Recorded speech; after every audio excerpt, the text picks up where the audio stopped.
all that it's really almost disempowering. So for my purposes, we're going to talk about history in a slightly different way today. Think about that word, history, his story. Well, if you heard my finalist speech last year, you'll know that I believe that when we tell our stories, it's actually possible for us to form new endings. So we're going to change the term his story today to our stories. How are you going to lead yourself and your intimate circles and your wider community from this rough patch in history, from these rough stories, into hope? All the while, of course, keeping your sense of humor. Well, you'll do it with your essential Toastmaster skills, with your leadership and communication skills. As I was preparing for this keynote, I kept coming back to a single skill that I believe lies at the backbone of both leadership and communication. And when we lean into that skill, amazing things are possible. More of what we want in life, the ability to bridge some of those divides, more satisfying personal relationships. That skill is, we'll get back to that skill. When I joined Toastmasters, I knew two things for sure. I desperately needed leadership training. I dreaded extemporaneous speaking. Let's talk about the leadership first. Did you know that leadership is actually a contact sport? I have the bumps and bruises to prove it. You know, there is actually that line in the Toastmasters promise. Do you swear whenever leading to wear your helmet and protective gear? There in District 8, surely you know about hockey. You've seen hockey goalies and what they wear, those big masks and the mouth guards, the chest guards, the shin guards, the everything guards. Well, when I go to my club officer meetings, that's what I wear. Joking aside, let me take a minute to say that the success I've experienced as a contest speaker has felt a little bit like riding a rocket. Someone lit the fuse under that international contest speech, under me for the international contest speech, and boom, I was off. In contrast, my leadership learning curve looks more like a sine wave. And there's probably a reason that it sounds like an ambulance. And the higher the highs, woo, the lower the lows. Whoa! The saving grace, and my favorite thing about Toastmasters, is that every time I make a leadership mistake, no one dies. At least, not yet. Now, I'm not sure what I expected from Toastmasters as far as leadership training. Maybe that someone would hand me a key to this secret vault and I'd go inside and find all these sparkling, wonderful, precious leadership secrets. And I would sit down and take them all in and absorb them by osmosis. In reality, my leadership training began when my mentor said to me, Lindy, we think you'll make a natural leader. Would you like to be a club officer next year? Sure, I said. I'd like to try that vice president of education position. She gave me that slow smile that people give you when they know more than you do. I won that election by a landslide. I was the only one on the ballot. I still remember that first year and how it felt. How about you? Let me give you this analogy. Imagine, if you will, the rocky coast of the Pacific Northwest, big rocky bluffs, windswept, trees that have branches on only one side from the wind. My club walked me to an overlook, And we looked out and we noticed about how the gray water met the gray sky on the horizon. We watched the swooping of the seagulls and the surf crashing below. And they congratulated me. And then somebody gave me a shove.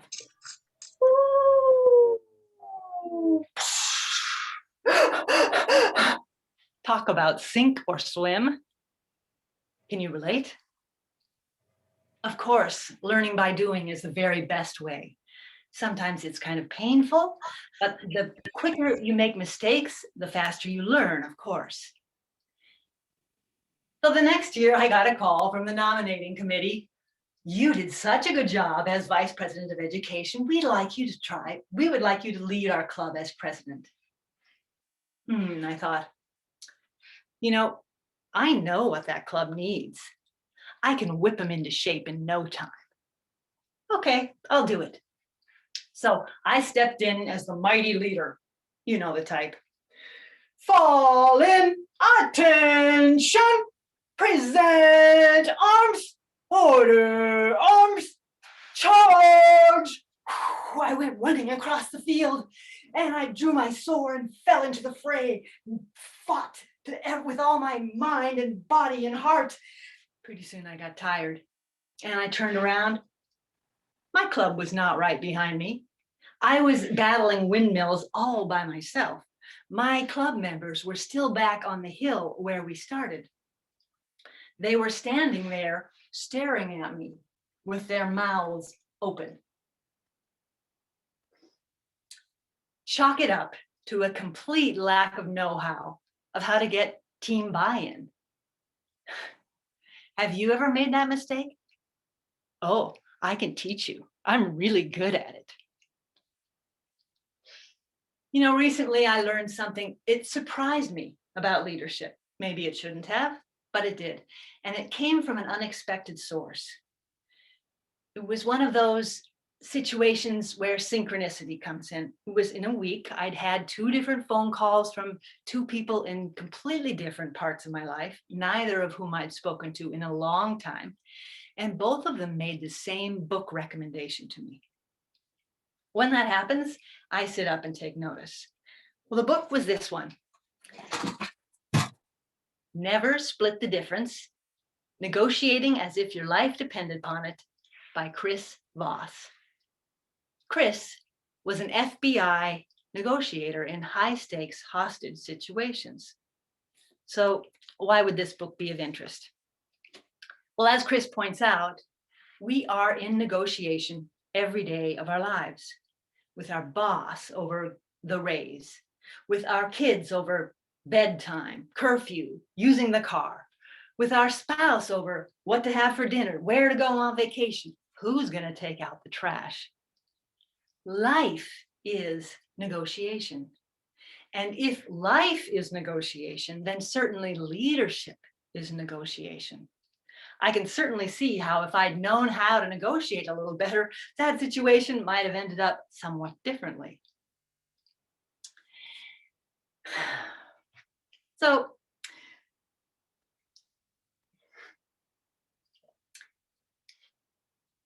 negotiation, being at the backbone of leadership. Now, here's just the surprising part. At the foundation of this high-octane negotiating is a single, quiet skill: active listening. No kidding, I couldn't believe it either. But Chris Voss calls his style of negotiating emotional intelligence on steroids. With listening as the backbone of leadership, it's clear to me that if I ever hope to become an effective leader, I'm going to have to learn how to lean in and listen. Later in this talk, I'm going to leave you with 6 tips on how to better lean in and listen. Right now, let's go back to that second thing that I knew when I joined Toastmasters, that I dreaded extemporaneous speaking. Outside of Toastmasters, we call that making conversation. Are you an introvert?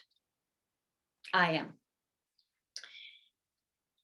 When faced with an invitation to a party, even a Zoom party, I would rather stay home and read. Okay, full disclosure. When faced with an invitation to a party, I would rather stay home and clean toilets. As an introvert, how have you navigated making conversation? When I was in high school or college, I learned this social survival skill. Ask an open-ended question and then listen attentively. There was only one other thing I needed, a response, 3 words long. Tell me more. By using that phrase liberally, my conversational partner would leave thinking I was the most fascinating person in the room, and all I had said was, tell me more. Listening lies at the backbone of communication skills. This I knew. So with listening at both the backbone of leadership and communication, it's clear that the quality of our lives will be elevated if we learn how to improve our listening. Now that tell me more, that's your first nugget. So if you have a piece of paper beside you, write that one down, because you see, that's the way to open people's stories.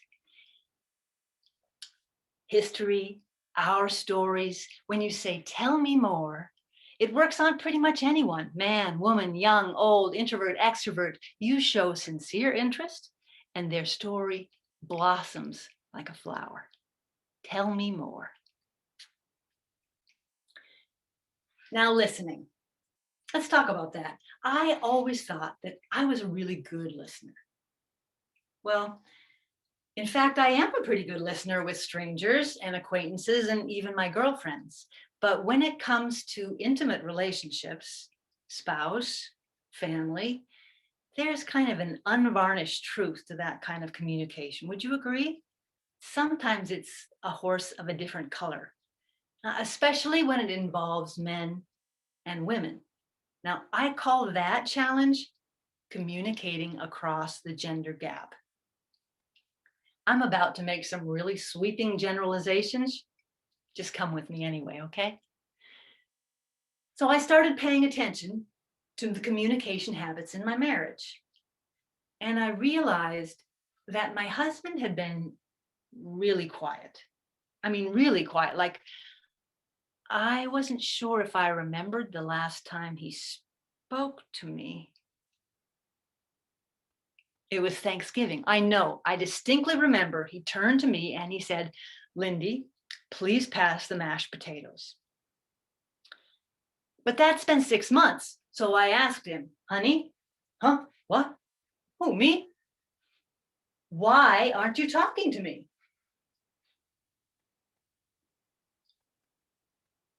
I don't like to interrupt. How I could have reached my late 50s and still be so inept at this across the gender gap communication thing, I don't know. I mean, I grew up with 3 brothers and a father. You'd think I'd know something about communicating with men. So if I don't communicate with men well, what is it that I do? I do exactly what I was taught to do. I communicate just like my mother. Have any of you here never been married?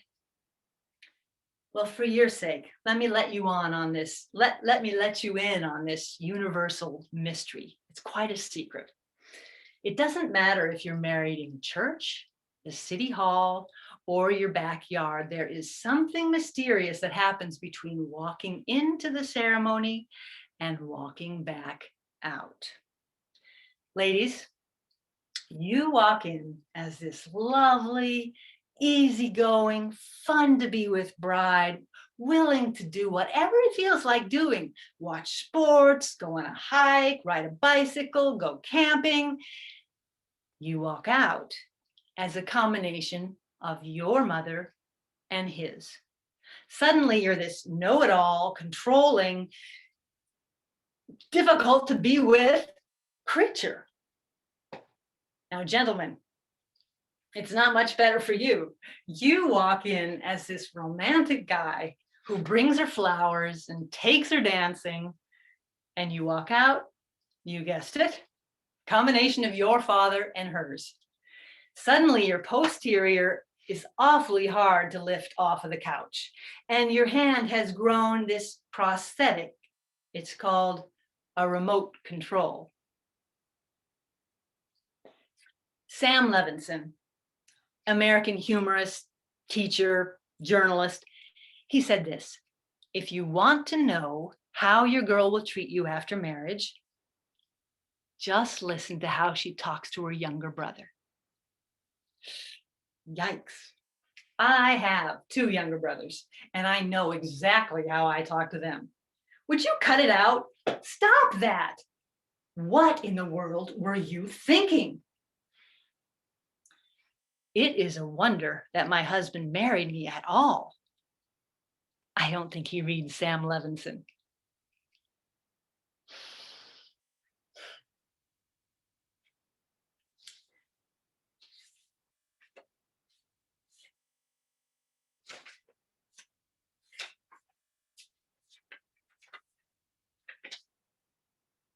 You ever go up on your lines and you forget completely what it is you're supposed to say? That's what just happened to me. Hang on, guys. Sam Levinson, that's where we are.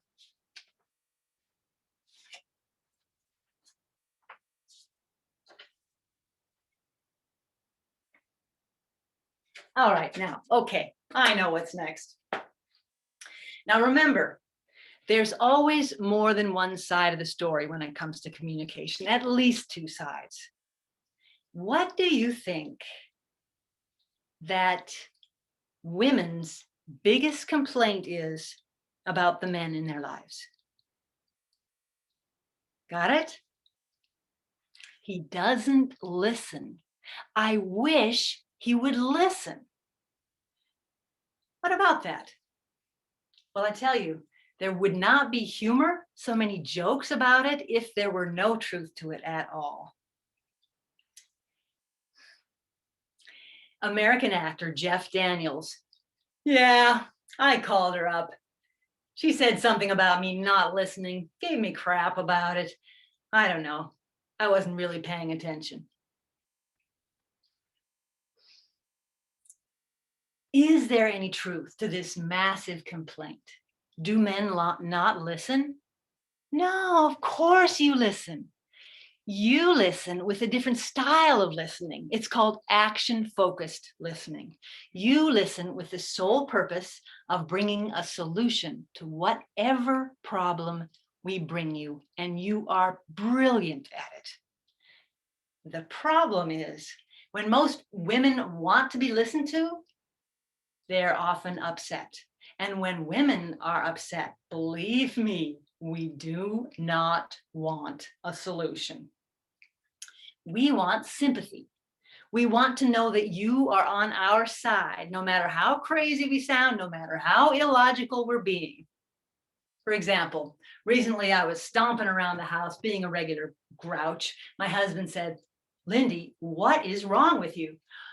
"I am so frustrated. COVID is getting in the way of my life." He snorted. He actually snorted. That doesn't make any sense. I mean, how could it get in the way of your life when this is your life? I know it doesn't make any sense. I don't care that it doesn't make any sense. I just want you to say, "My poor sweetheart, I'm so sorry. What can I do to make it better?" Gentlemen, this is one to write down. If you want gold stars, memorize those 3 sentences and use them.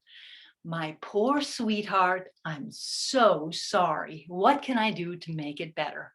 Everybody say it with me, because you can use it even if you're a woman. "My poor sweetheart, I'm so sorry. What can I do to make it better?" Well done. Now, before we move on, let's talk about unsolicited advice. Because whether you're a man or a woman, I imagine that you're like me, where when someone brings their problem, the answer is so darn clear. Why wouldn't I say what I think they should do? Except when they tell me what they think I should do, I don't always take it well. So here's my suggestion. And I have a club member who models this beautifully. So I've been trying to learn. May I make a suggestion? Simple, 5 words. May I make a suggestion? So jot that one down too. If they say no or not now, but it gives them a chance to say that, and you avoid a lot of potential conflict. Now, let's flip that across the gender gap communication coin. What do you think men's biggest complaint about the women in their lives is? Nag, nag, nag. I wish she'd stop nagging. Now, I thought about that. And I think that nagging involves not listening, not asking politely, and not listening respectfully. Another listening challenge. So I paid attention. Again, I told you I started to pay attention to my own communication habits. And here's something else I noticed. When I ask a question, particularly of a man, the same with a woman, but I'll explain why it works differently with a man, I don't stop and wait for the answer. I ask the question, and if the answer is not immediately forthcoming, I rephrase the question. And if I'm still not hearing an answer, I begin to feed him multiple choice answers. Ladies, does this sound familiar at all? Allison Armstrong of understandingmen.com. Amazing website, huge resource, so don't miss that, ladies. Says this about men. Men have this amazing focus, amazing ability for singular focus. Probably comes from hunting mastodons, right? Whatever they are doing fully. So when you ask a question, the first thing to do is to make sure that you have his attention. Something simple like, may I ask you a question? We'll do it. That will make sure that he hears you. And that's the first step. Now, the other thing about men, they're like a deep well, according to Allison. At the bottom of that well are all these resources, experiences, wisdom, thoughts, ideas. As I told you, they're geared to bring a solution to any problem you bring them. So when you ask a question, a man takes his bucket and puts it down that well. It's a deep well. Once it reaches the water, he finds just the right thing, fills it up, brings it back up, and offers one heck of an answer. Now, the problem is that by now, most women have asked 3 more questions and moved on to the next topic. Not only that, but they've become irritated because they feel like you haven't been listening to them, and they moved into that style of communication commonly known as nagging. So what can we do about this? If there is any way, gentlemen, when that question comes, before you dive in for the answer, do this. Give me a minute. As long as that finger is up, you can think about it as long as you want, and we will know that you are attending. And when we know you're attending, then we don't get irritated. Give me a minute. Another magical phrase. Now, ladies, because you will so rarely get that give me a minute, here's the mantra that I've given myself. Because I thought, maybe it isn't that I don't listen well. Maybe it's that I don't wait well. So here's the mantra. Ask just one question and wait, wait, wait for the answer. Say it with me, ladies. Ask just one question and wait, wait, wait for the answer. Well done. Personally, you know, I think I'm going to take the advice of Winnie the Pooh, who says, if the person that you're speaking to doesn't seem to be listening, be patient. It may just be that he has a small piece of fluff in his ear. Listening lies at the backbone of both leadership and communication. By improving your listening skills, you can elevate the quality of your life. When you lean in and listen, you open the way and lead the way from history into hope. You open our stories and take us into possible new endings. So before I leave, let's review these 6 tips that you can put into use immediately to better lean in and listen. First of all, to uncover stories, tell me more. Next, before offering unsolicited advice, may I offer a suggestion? Ladies, before you ask a gentleman a question, say, may I ask a question?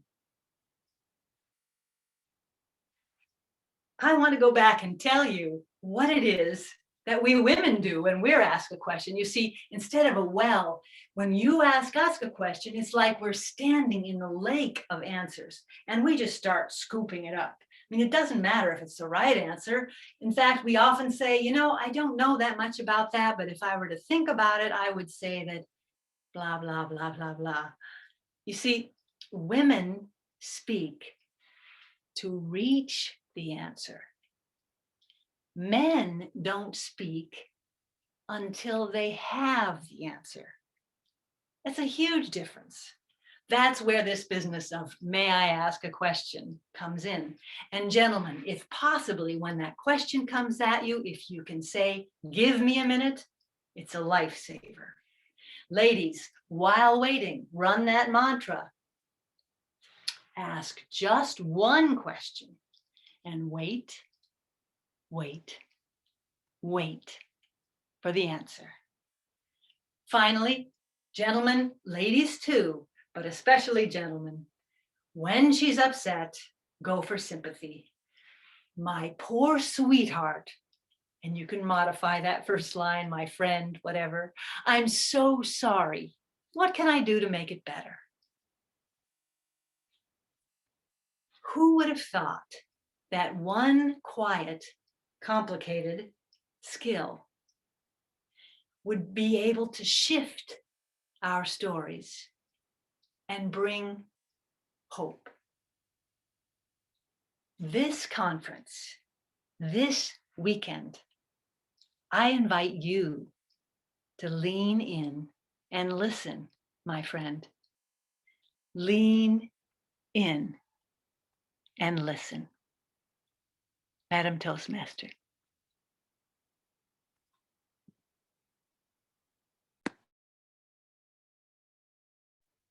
I am on mute. Thank you so much, Lindy. I have been furiously taking notes. Hopefully everybody else has been. How wonderful. Awesome. And it's great to see such a great crowd here. I know you have lots of questions, and Lindy is more than happy to answer your questions. If you want to put your question in the chat, I think we have some Zoom masters moderating the chat who are going to read the questions as they come in. Yes. Awesome. I heard a yes. I love a yes. Okay. please throw your questions in the chat.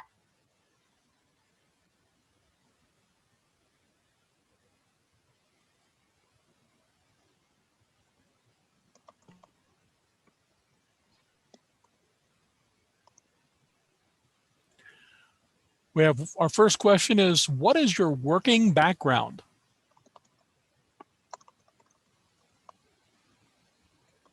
You're on mute.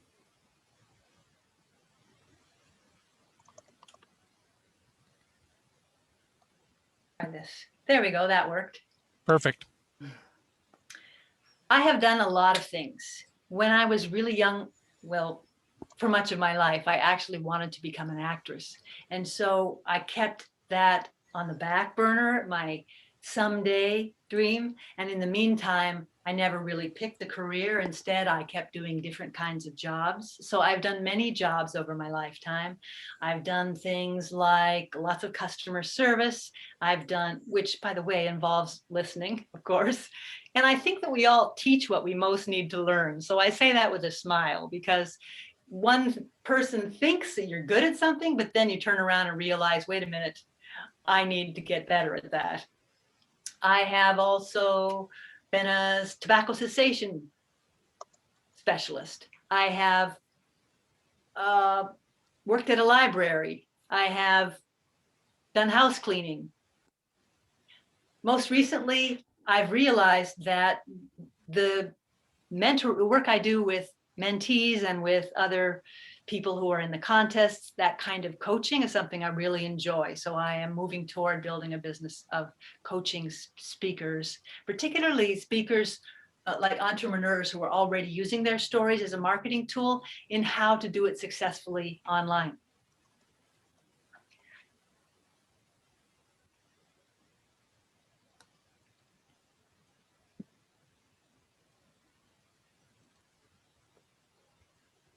Our next question comes in. Lindy, I know you have been practicing for a long time to get so far in the World Championship. How did you change your approach when you found out that 2020 was going to be virtual? That's a great question. And actually, interestingly enough, the Toastmasters magazine, I just wrote an article with them about that. So you'll get to see that if you read the online magazine these days. There are a lot of things that changed, but I think a couple things. Realizing that really what we were doing was changing from stage to screen was a really important realization, because being on stage is different than working on camera. Being on stage often requires a little bit of a more inflated presence, bigger gestures, bigger voice. Sometimes, I mean, not that it's fakey, but you fill an auditorium, so it's different. It requires different things. Whereas on camera, cameras pick up what's really going on, no matter what is going on. So your goal is to be as authentic as possible, as real as possible, to be as present in your body and with your emotions as possible. And also the other big change is how eye contact works on camera.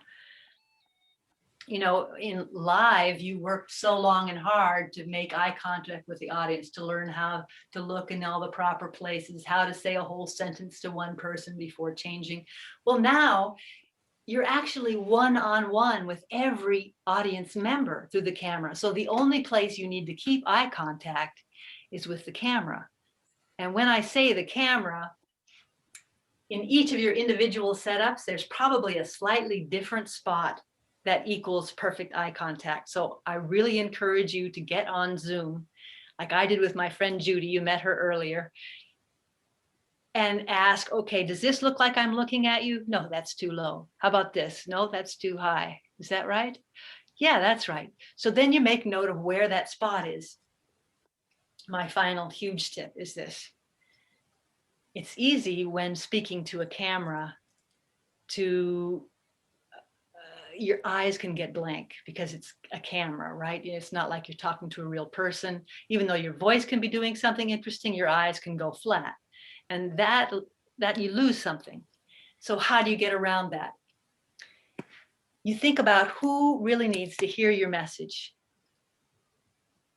You get a little picture, you get a picture of them, You size it down to about 1 inch by 1 inch, and then you tape it onto that perfect spot on your setup that means eye contact. And now you have somebody to talk to.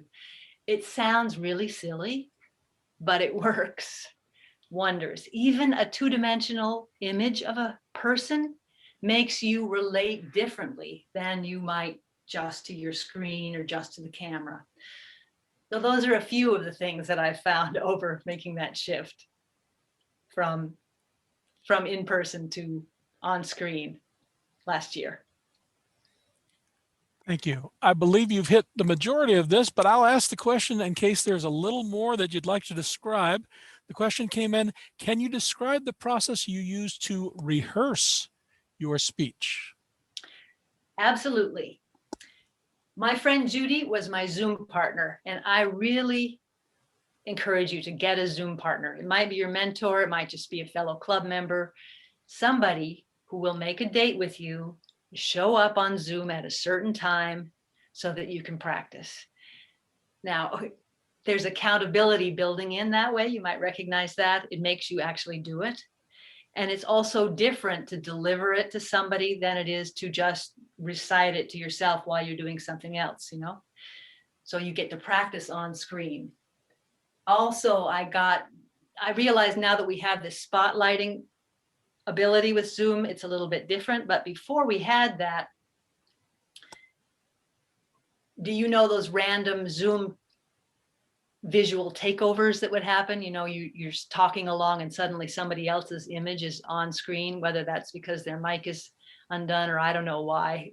But I would learn to pin my own image, because then no matter what was happening for other people, I at least saw the same thing, because I find it really rattles me. And if something's going to give me a reason to forget, then that certainly will do that.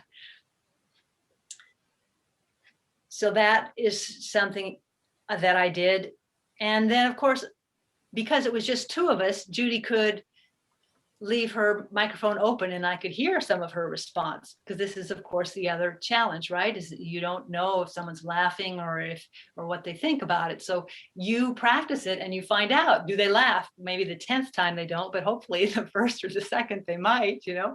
So you learn what's funny. And you learn the timing, and you learn to trust yourself, because really, once you are delivering it on camera, you don't get an audience response. You have to trust that it's there. So you have to have practiced enough to know what that response is. And by having a person there, they can give you feedback in the moment beforehand, before you ever get to the club meeting, so that you have a chance to bring your level up one step at a time. So it sounds like even in rehearsing your speeches, you're doing this online with at least a 1-member audience. Correct. To the best. That's not the only way I practice, but I do mix that in because that's the most powerful way to practice. Thank you. Did you get coaching for the World Championship contest? I did not. Well, not a official, or I didn't hire anybody or have anybody specifically coaching me. I did take advantage of what we have at Toastmasters and visit a lot of clubs, especially chose ones where I knew people gave me really high level feedback, and practiced a lot and used that as coaching. That's how I did that. Very good. I don't want to steal someone's tagline, but it sounds like stage time, stage time, stage time. I hope we don't have to pay for that, Barbara. I apologize. I'll take it out of your paycheck. Yeah. For sure. Stage time, stage time. And at the same time, I'll be honest, I have a fellow club member, Kyle Hall, who was 3rd in the World Championship in 2003. And he talked about how many clubs he would go to during that process of preparation. And at some point, for me, once I got, the big chunks of revision done and I got more to the higher level, visiting more and more clubs, I couldn't tolerate it. My skin was too thin. I was not able to continue to just make positive things. I started to actually subtract from the quality of what I was doing at a certain point. So I think it's important to know yourself and what methods work. At that point, for me, it was better to go to trusted sources and get feedback that I knew was going to be right on, as opposed to getting more and more. So know yourself and how that works best. Thank you. Excellent. I have another question here. How long have you been a Toastmaster, and why did you join in the first place? I have been a Toastmaster since fall of 2016. So that's a little over 4 years now, 4.5 or so. And I joined because I was at one of those transition points in my life, and I was working with a coach she had been a member of Toastmasters for many years. I really hadn't heard of Toastmasters. I mean, I had heard of it, but I thought in my mind, Toastmasters is a bunch of, excuse me, guys, men in suits sitting around a table, banging a gavel. I just didn't have a good image of it, right? But at this point in my life, I was grieving the fact that my dreams of becoming an actress weren't ever going to work out. And I was feeling disempowered. I knew I wanted to have influence, but at the same time, I'd been avoiding leadership positions all my life. So that doesn't work out very well. So she pointed these things out and told me that Toastmasters was a place that I could do both things. And I do like to have my 5 to 7 minutes where no one interrupts me, where I don't have to talk back or any of that. That works really well for me. I have another question here. Who is your favorite professional motivational speaker, living or not? I would assume if they're not alive, it would have to be the recordings. Oh, that's a tough question.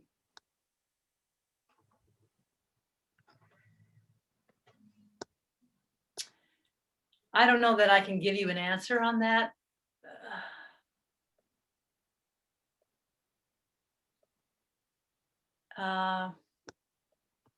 Because every time I hear someone speak, I like going along with their journey. I have been a fan of stories my whole life, and that was one of the things that got me to sign on the bottom line right away at Toastmasters. I went to that first meeting, and both of the planned speeches that day were really personal, really vulnerable stories, very moving. And I was like, I couldn't sign up fast enough. I wanted to be at a place where people were brave enough to be sharing themselves this way. Well, of course, that kind of speech didn't end up happening again for a long time, but I knew the potential was there. Very good. I have another question. Do you find that it's more beneficial, or do you find more benefit recording yourself and viewing the video, or having another person online the call to make the immediate feedback? I think there's value in both.